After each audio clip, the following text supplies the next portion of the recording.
Da, da, da, da, da. Come on in, y'all. Come on in. Come on in. Let me know where you're streaming from. Chris Curtis, what's up, bro? What's up? Sylvia, what's up? Come on in. Let me know where you're streaming from. Come on in. Friday Night Live is on and popping locking. It's on and popping. Come on in. Miss Terry, what's up? Let us know where you're streaming from. Come on in. Awesome. Rare review. What's up, Stephanie? How you doing, lady? Come on in.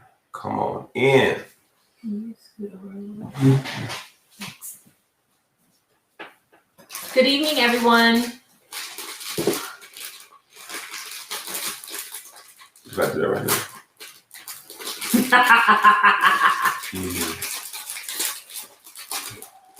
Hey, Luana. Hey, Karen. Hey, Joy. Ken, what's up? Oh Alice. God. That is so good. Is that vegan friendly? Mm-hmm. Really? You have some juice in here? No. I thought you said you got yourself water. What? That's your job. It's not my job. You're supposed to have juice. I have juice. I have my juice. You don't know where that is? I don't. Okay. All right. Good evening. Welcome to Friday Night Live. My name is Jomo. I'm Charmaine. Who's eating and just Ooh. totally, amen. We've been married now 20 plus years. We come on Friday nights and we just keep it 100. Our whole goal is to help relationships grow by walking through some of the steps that we have walked through. And hopefully you learn something that may accelerate your growth and benefit your relationship to some particular degree. Amen. So, Cousins Chronicles, what you got? Well, if you would have asked me yesterday if I had a Cousins Chronicles, I'd be like, no, the week was really smooth, right? Well, today we were having some things going on today. Okay. We were having some things going on at the house. So we had a lot of moving parts, to say the least. And I wasn't going to tell you guys this because this is really fresh and I don't know how Joel's going to take this or whatever.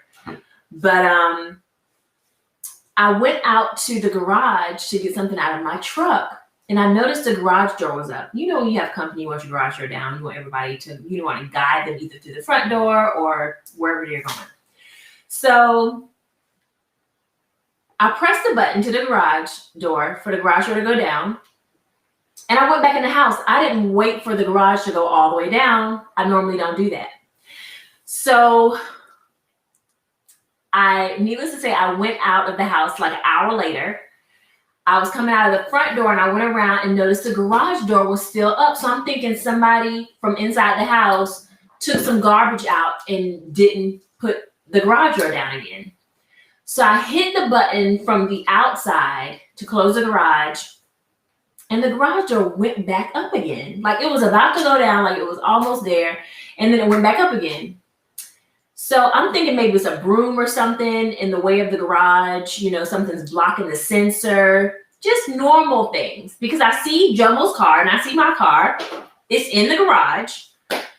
So when I went to go look at the track, I happened to turn around and just see that the tail end of Jomo's bumper on his car was in the way of like a screw from the garage door.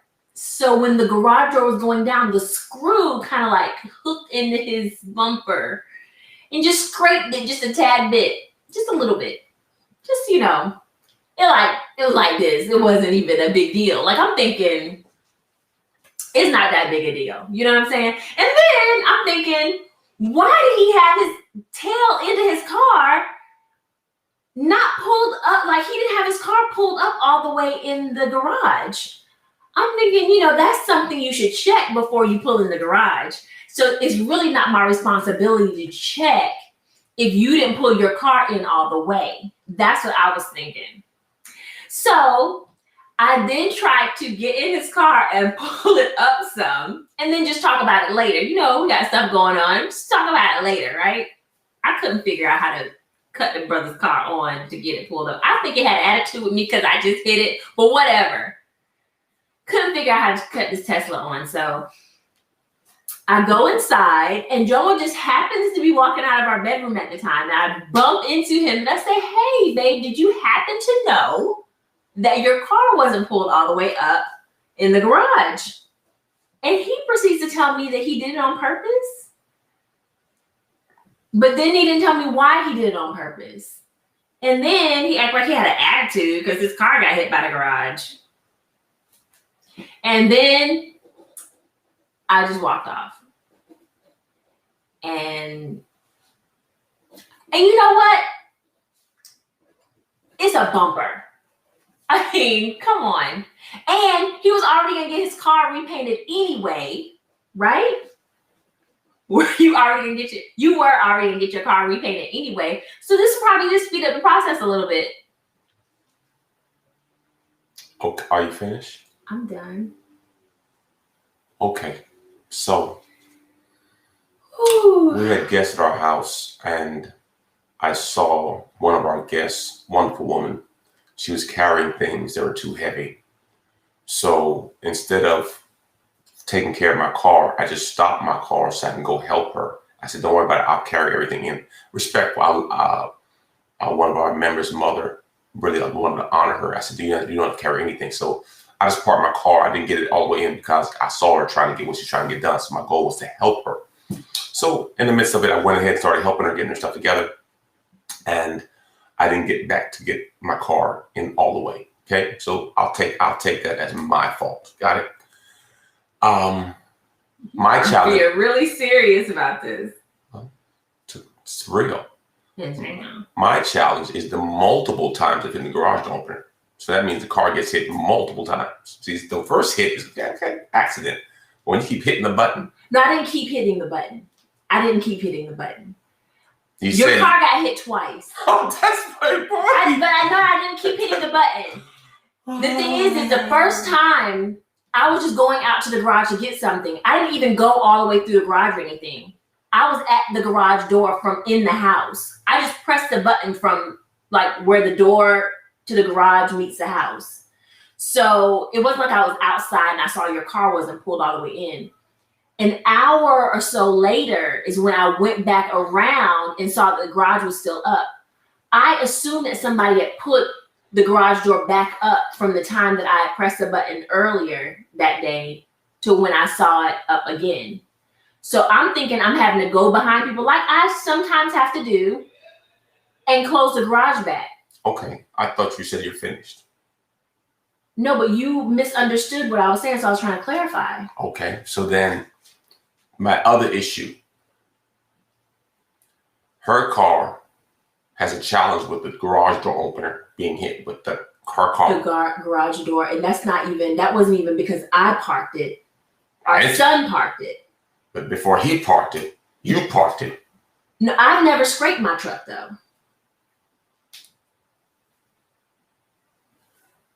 So I'm just gonna let that sit right there. Let that sizzle in your spirit. Sizzle in my spirit. The Tesla. Get your bumper the Tesla doesn't cut on. It always stays on. It's just a key issue. But that's neither here. Key issue. The key is not by the car. The key was in my hand in the car, and I couldn't get it to the screen to come on to put it in reverse or drive. Okay, babe. Not a problem. Anyway, it was already hit when I did that anyway, so it didn't matter. The bumper's hit. Now get your car paid and let's keep it moving. We have a good life. I'm sorry for hitting your car with the garage. But I really do think, not a but I really do think that you shouldn't think that like I've hit it multiple times. Like when I pressed the button the first time, I went back in the house. Okay. Do you normally watch the garage door go all the way down before you go in the house? Yeah. you sit in front of your car and you just, Well, when you're in the house already, you just look out and see the garage. I always go to the back when I'm going to plug the car in, and I verify the line before I put the garage down. Oh, see, I don't have to plug my car in, so I don't have any issues. You know what? But can we go back to Jomo's story about, he saw somebody who needed help them? How many more seconds would it have been for him to pull that car up like 3 more inches? Seriously? I'm just saying, like, it was like literally, if it would have been 3 inches, how many seconds would that have, like, oh my God, I really need to help this person. I'm just gonna leave the tail end of my car out so I can get hit by the garage. Or, maybe just go in and say, hey, my car is sticking out. Don't put the garage door down, because I've done that before. Like, my trunk is open. Don't put the garage door down. Just FYI.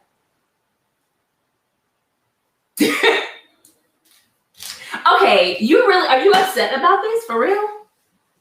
I'm fine. Are you upset? I mean, are you a little heated? I am fine. It's just, it happens.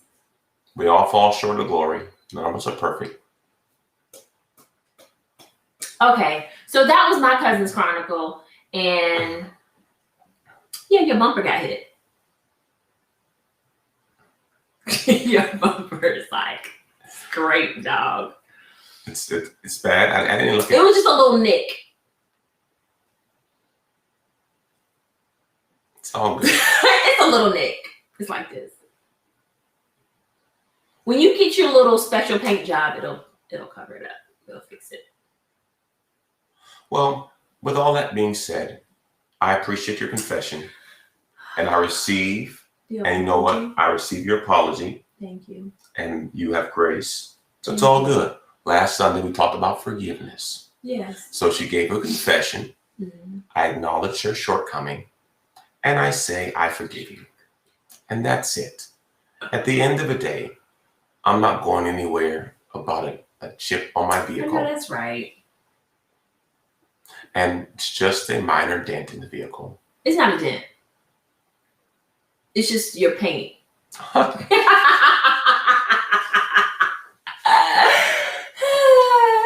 It's not a dent though. Okay. If you want, we can get some black nail polish tomorrow and I'll hook you up. Okay. Some black spray paint? Black spray? You can't. No. Let's let it be what it is. Okay. So. And this is why people do what they do in marriages, because you have to drink or smoke something. You don't have to drink it. No, drink water. Yes. Is that old? It still has some cool to itself. From when? This morning? That's not. It's my drink. It's my drink. If I choose to keep a drink that's been there for a few hours, it's only been a couple hours old. Stop it. Stop it. Okay, so tonight, part two. 10 keys to recover from adultery. Yes, we did 1 through 5 2 weeks ago, and then we had LOP last week. Great interview with David and Tawanda Johnson. And tonight we're going to close out the 10 steps to how to recover from adultery.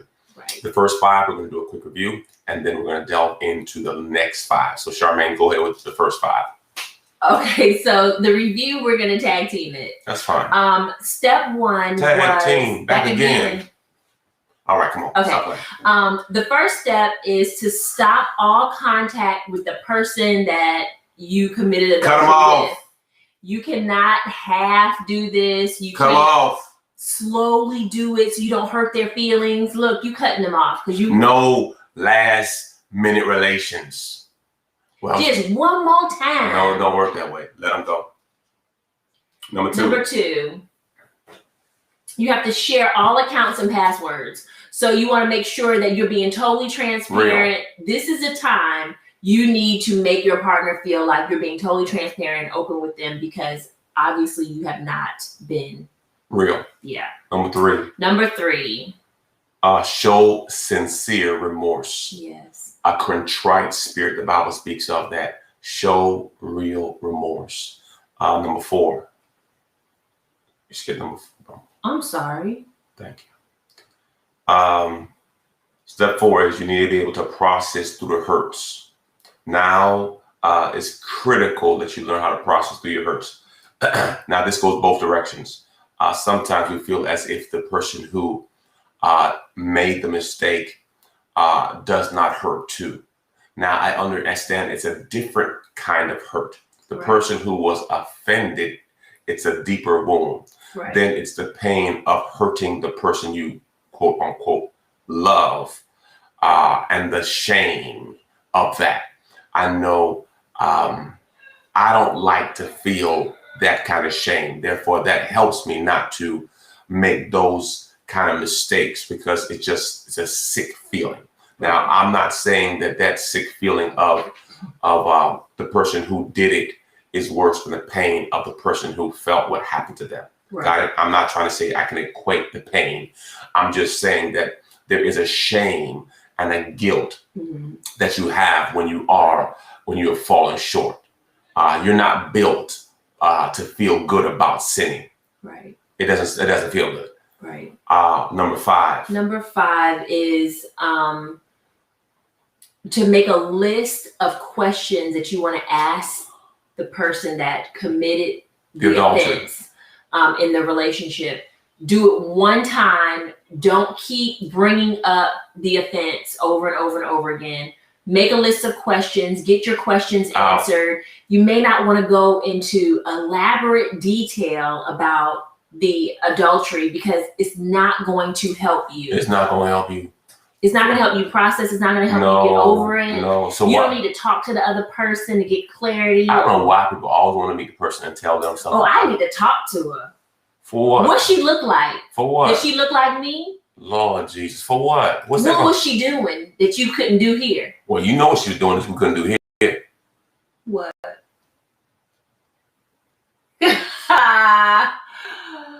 Yeah. So that's how the conversation kind of goes. Right. So the goal is to write down all the questions, have a sit down, get all the answers. Now, I've heard some people say, well, put them on a lie detector test. That's your business. That's a lot. And they're not 100% accurate. Right. So you're still questioning, and you have to get through that process, but get them all out. I think the benefit to writing down the questions is to do it one time and don't keep reliving it over and over again, because you have to move forward. If you've decided, okay, we've had this obstacle in our relationship and I do want to move forward, I want to continue the relationship, you have to move forward. And this is like that wall to moving forward. You can't go backwards after you ask the questions and you get them answered. Correct. All right, tonight. All right. Step 6. Step 6 is PTSD. Well, here's the key thing is you have to identify what your triggers are. Right. Now, what do you mean by that? This has been, to me, the most difficult thing I've seen in relationships when I try to help people get back on course. Okay. Now, I have some people that are really close to me that I love. Okay. Not putting nobody's business out there. But the biggest struggle I've seen, especially in men, because I'm going to speak from my perspective, is they don't like how their girlfriend/wife looks at them and treats them differently than before. So if they committed the offense? Yes. So I was telling one of my brothers that I love, I said, hey, bro, they may let you stay and forgive you. Right. But just be ready for that midnight punch. What do you mean by that? They have a dream and remember. Yeah. And they wake up in their sleep and start punching you and cussing you. And you got to see. Or they have a flashback. So what we have to do is we have to isolate the triggers. What triggered? What are your triggers? Right. And the challenge I've seen with many men is that their wives or spouses make them feel like such deadbeats. And I could understand how they. You that dude. Not always, but my premise is I understand. Well, if you cheated, you that dude. I'm not gonna say he that dude or she that dude. All I'm saying is you made a mistake. Yeah. And now, if we agreed that we're gonna move forward after one of us has fallen or made a mistake, how you treat me is critical. Right. So the challenge is, as with many of our military folk or those who had an accident, who have a traumatic experience, You will have flashbacks. Right. And responding to those flashbacks is very important on how you respond to them, because if you know it's a trigger and they've been triggered, having compassion and grace during those times is the best way to respond. Don't you agree?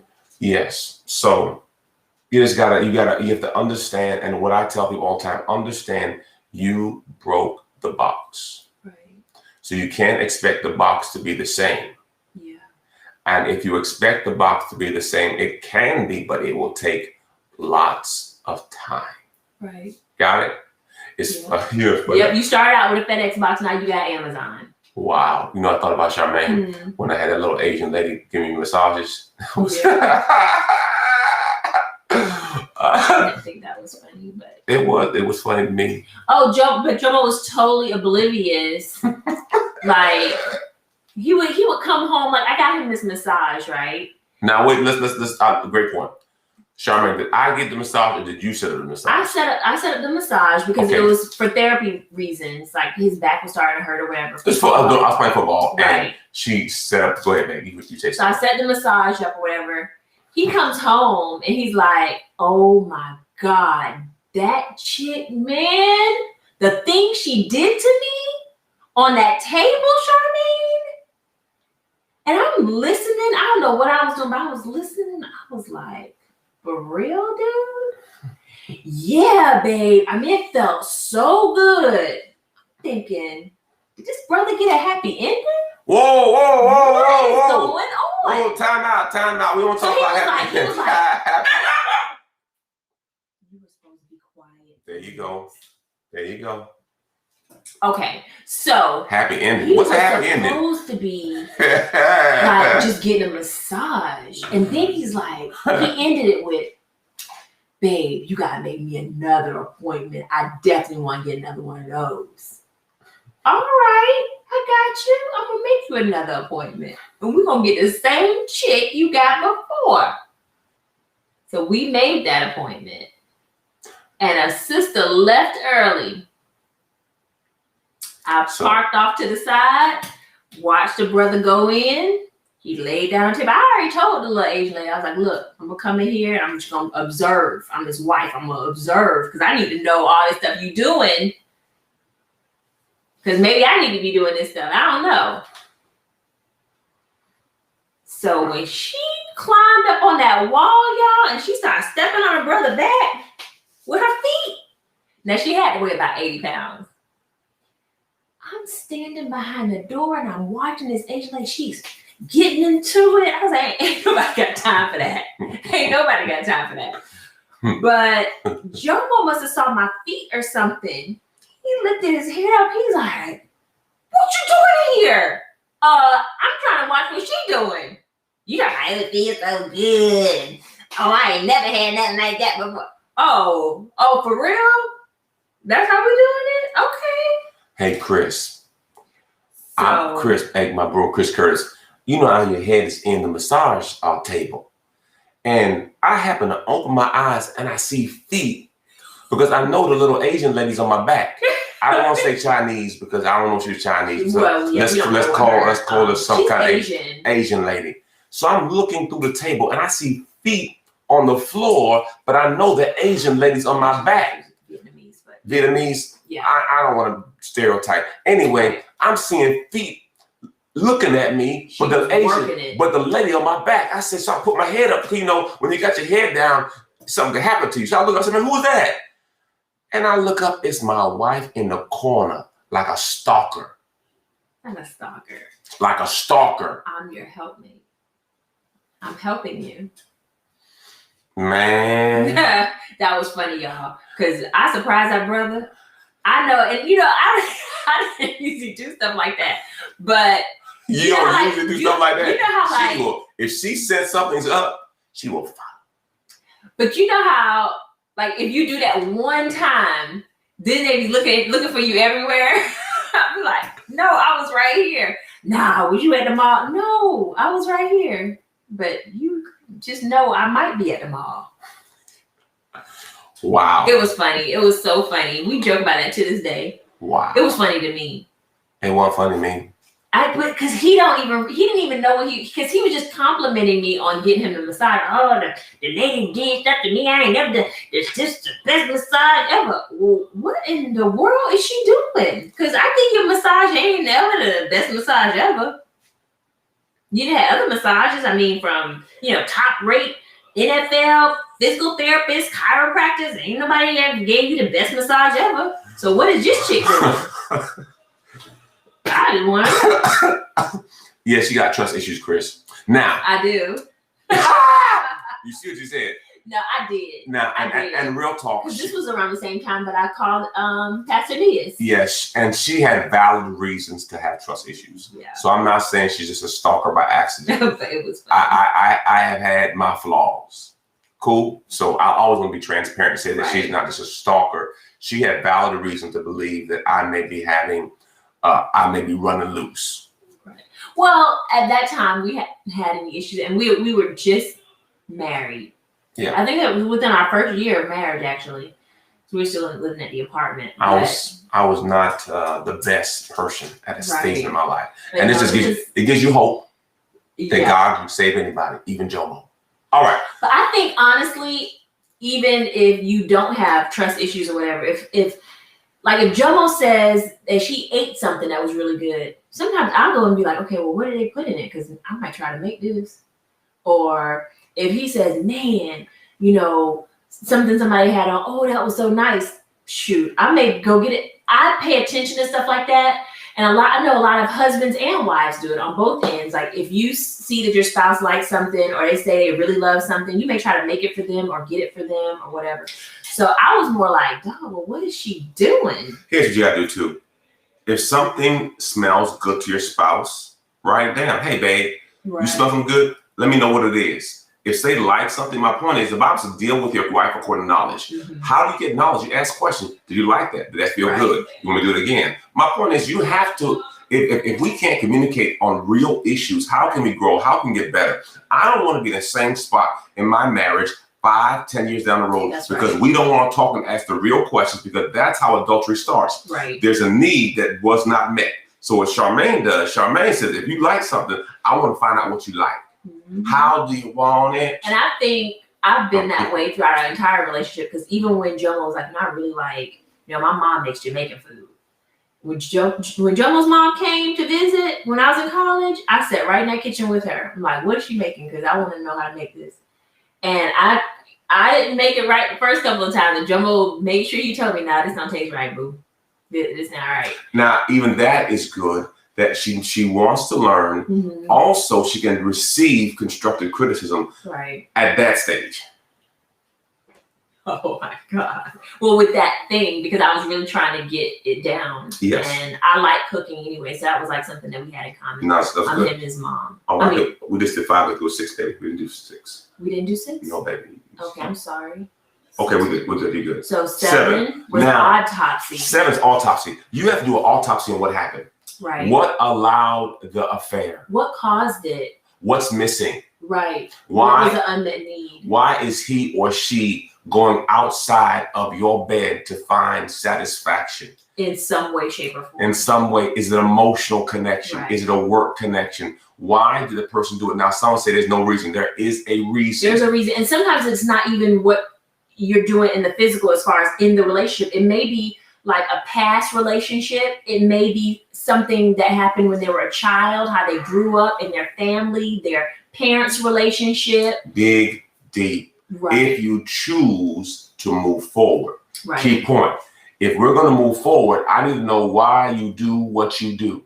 Right. Now, it could be that, okay, they are wilder or more free than you are. Well, we have to have a conversation if we're going to stay together that I like freaky, I like nasty, I like whatever it is, or, I just want to do this, or I just want to do that. Right. And I was afraid to tell you the truth about me. Well, the Bible says we should be naked and unashamed. Right. It also says the bedroom is undefiled, meaning whatever you and your wife or husband decide to do in that room is between you and them. God is not worried about whether you guys are having sex, wild sex, oral sex, whatever sex you want to call it. if you two decide that you want to have sexual relations with you two, right, with different apparatuses, whatever it is, that's your business. Because some people send me emails, well, Jomo, what about this? And what about that? I'm telling you, whatever it is that you feel that you and your spouse want to experiment with, that's between you and your spouse. Right. When the Bible is silent, it's not talking about it. So why are you talking about what the Bible not talking about? Right. Amen. All right. So number 8 is therapy. Therapy. Sometimes we need cognitive behavioral therapy, where it's, to me, it's almost like a trigger, but it's not. It's when you have been betrayed and you have thoughts in your mind like, I'm married to a liar. I can never trust them. I'm not worthy of being loved because obviously they didn't see me worthy of love. I'm unlovable. If I stay in this relationship, I'm a fool. So then you're playing off of how other people are going to see you if you stay in a relationship, if it was a public thing.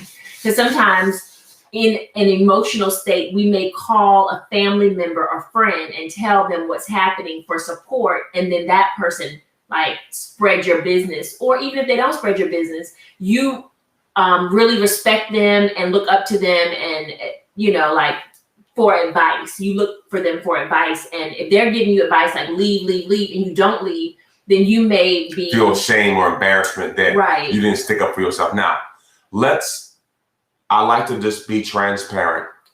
I know for a fact that my children have lied to me. Mm-hmm. Okay. I know my children have taken things. Now, I love my babies. Lied on, cheated, talked about, mistreated, abused, scorned. Almost wish I was never been born. So anyway, but I love them in spite of. So sometimes we have to really drill down into what is love. Right. Because part of love, 1 Corinthians 13:4 says love is patient and love is kind. It also says that love, verse 5, love keeps no record of wrongs. Right.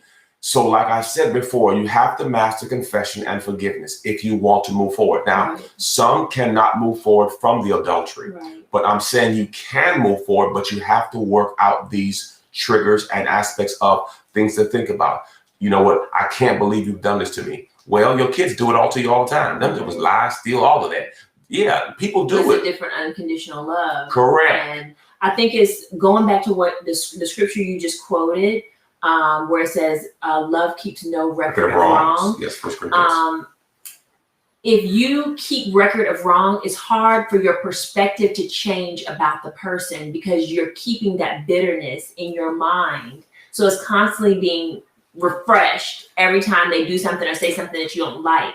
So if you want to continue to move forward in your relationship after adultery, you have to have a different perspective. You have to see them in a different lens. You can't see them as a person that hurt you forever. Because if you see them like that, then you're going to treat them like that. You're going to have an attitude toward them. They're going to feel it. It's the energy you're going to put off towards them.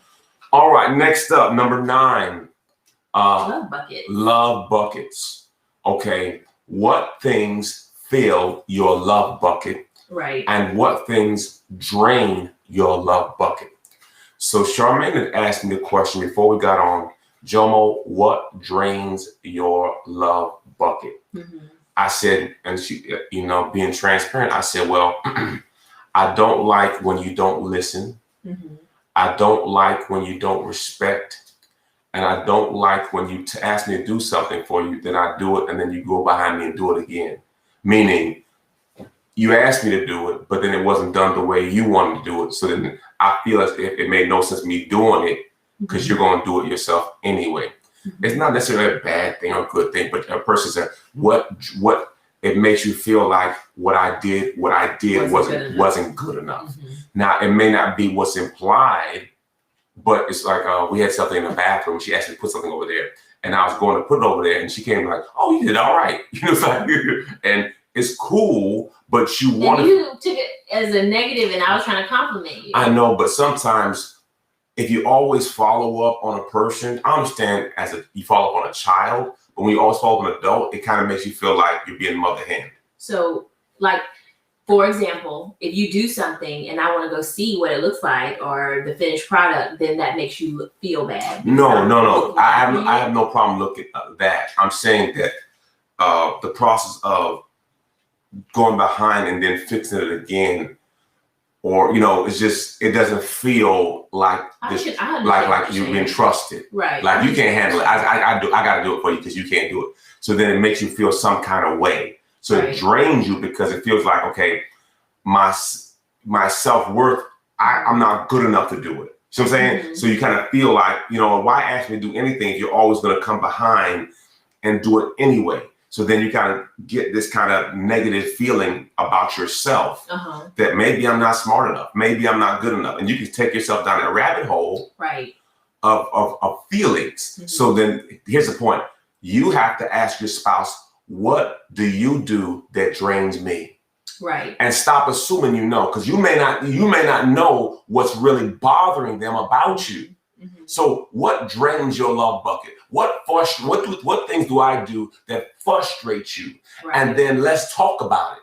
And then ask your spouse, okay, babe, what things do I do that frustrate you and drain you? Why? Right. Because you may not realize why they act the way they act, but you might be draining them and not know it. Right. For example, on our cell phones, you may have apps that are running in the background that are draining your phone. Your battery. Mm-hmm. And you're not even playing the game. You're not even on the website, but it's draining you. So what you have to do is sometimes you have to close out all your apps. Oh, I'm preaching right now. Good. Sometimes you have to close out all your apps because you may not know what's really draining your spouse, and you may not be doing it now with knowledge. Mm-hmm. It's just what you do. So we have to identify, okay. And then the other thing is, okay, what fills your love bucket? Okay, affirmation. Right. Oh man.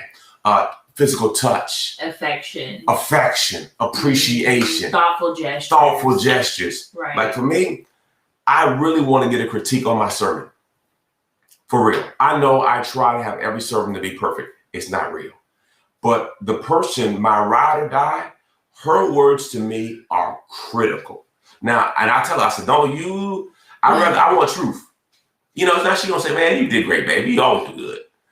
I know, but her opinion. It's a balance though, because when somebody asks you their opinion about something, you don't want to beat them up about it. Especially like for me, that's very hard for me to answer that question really raw. If we have 3 church services and you ask me at the first church after the first service or the second service, then you're second guessing or trying to make adjustments based off of what I said. That's valid. And I would rather Holy Spirit lead you and not me mess your mental up, because God is already doing something. He's already giving you a message for the people. And I don't know what God is trying to do because that's not my lane. So I just want to give encouragement at that point. If it was something that was like huge, I always tell you, but if it's nothing that is huge, I don't know who God is trying to touch through you by you saying something. It may not hit me, but it may hit that one person that needed that word. So that's good. I agree. Try not to be too critical with your spouse, especially if they ask you for their opinion on something and you know that they're being led by God to do something. Try not to be too critical because you don't know what God is doing or how they're using your spouse in that season or that situation. So. And lastly, to recover, you have to put up guardrails. Right. If you've ever been to the bowling alley, and my baby boy, he would always say, when we go to the bowling alley, put up the rails. Can you tell the man to put up the rails? Mm-hmm. And if you know what I'm talking about, the rails won't allow the ball to go in the gutter. Yeah. So what you have to do is, if you're trying to recover from adultery, you have to put up some guardrails so where you don't find yourself in the gutter again. Right. Now, what's guardrails? Okay. Certain places you don't go anymore. Mm-hmm. Certain people you don't talk to. Right. If you have friends that knew about the affair and they were cool with it, they may not be the friends you need to hang with.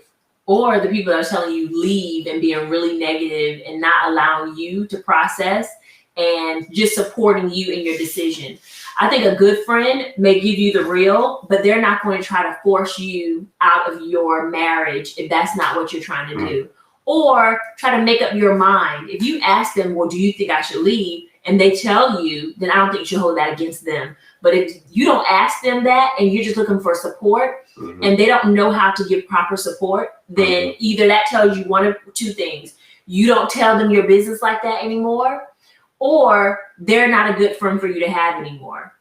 So, yeah. So with that guardrail mentality, I would have a conversation with my spouse or girlfriend or boyfriend and say, okay, what things could you see in me that would help you recover? Right.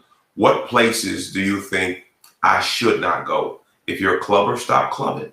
Right.